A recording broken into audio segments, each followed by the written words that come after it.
mangetahietanao indray ao Jesosy fenony hery vaovao avy aminao ao teo kotsindray lay orambatravatra ny fanahinao ao de feno ianao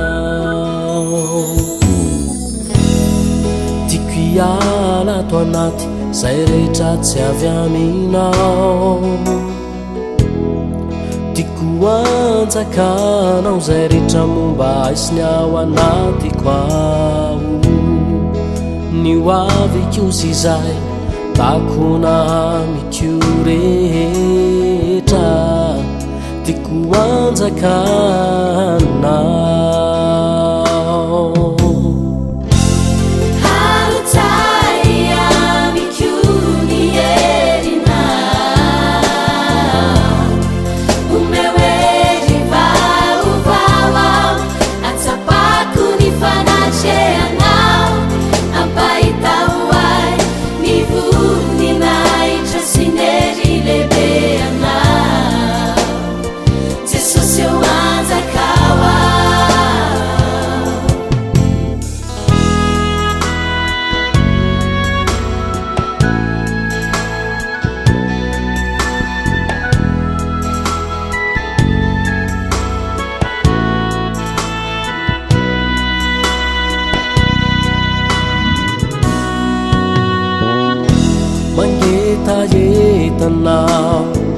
mangetayetanao ao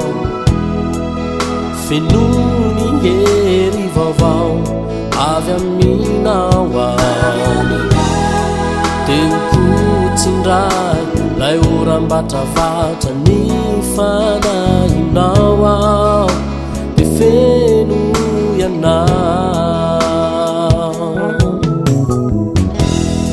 tiako iala ato anaty zay rehetra tsy avy aminao